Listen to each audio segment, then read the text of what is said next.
102 years ago on this day, June 16th, Eugene Debs gave a speech in Canton, Ohio. It led to the U.S. government charging him with obstructing the recruitment of soldiers into the Army for World War I. But it was a speech about socialism. It said nothing that Debs had not said many times before, and only referred to the war once.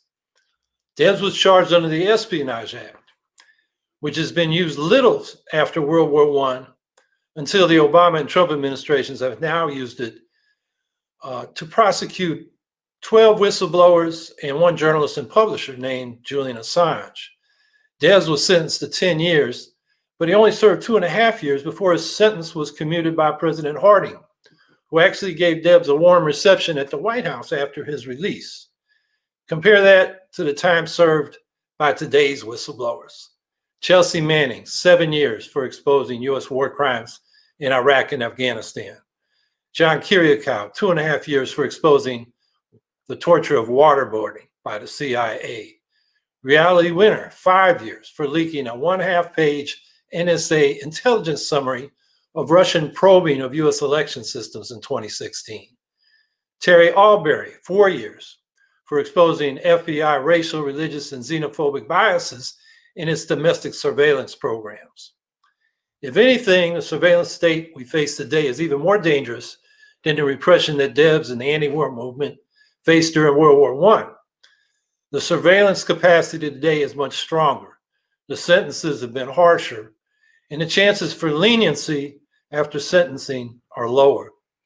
So what I want to do now is read some excerpts from Debs' Canton speech that still ring true today.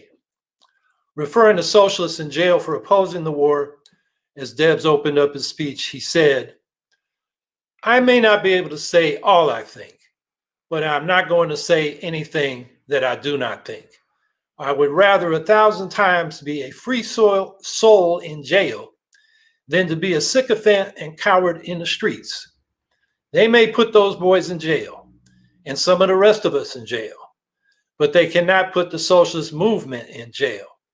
Those prison bars separate their bodies from ours, but their souls are here this afternoon. They are simply paying the penalty that all men have paid in all the ages of history for standing erect and for seeking to pave the way to better conditions for mankind." So then Debs goes on to speak to those who might be wavering in the face of the repression that they were facing. "There is but one thing you have to be concerned about, and that is that you keep foursquare with the principles of the International Socialist Movement. It is only when you begin to compromise that trouble begins. So as far as I am concerned, it does not matter what others may say or think or do, as long as I am sure that I am right with myself and the cause. There are so many who seek refuge in the popular side of a great question. As a socialist, I have long since learned how to stand alone." And I would just add to that in time, you're not standing alone. Sometimes our movements start out as small minorities and they grow into winning majorities. So Debs goes on to recount the crimes of what he calls the plutocrats have committed. Crimes that include jailing socialists for making anti-war speeches, firing Professor Scott Nearing from the University of Pennsylvania for teaching what Debs called sound economics, which is to say socialist economics. And then he talks about corruption and even attempted murder by plutocrats, police, and criminal justice system.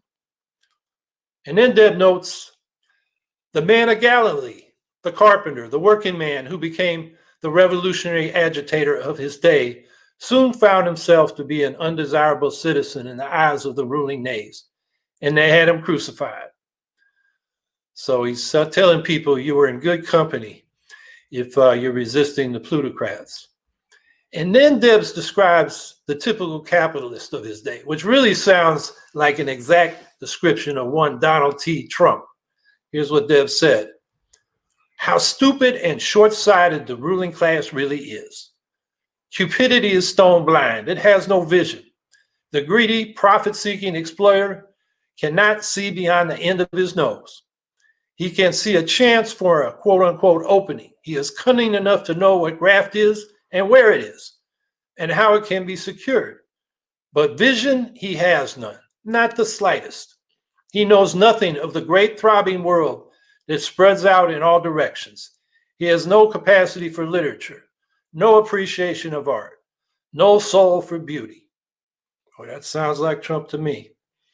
And Debs goes on talking about the socialist movement. It is the mightiest movement in the history of mankind. What a privilege to serve it. I've regretted 1,000 times that I can do so little for the movement that has done so much for me. The little that I am and the little that I am hoping to be, I owe to the socialist movement. It has given me my ideas and ideals, my principles and convictions.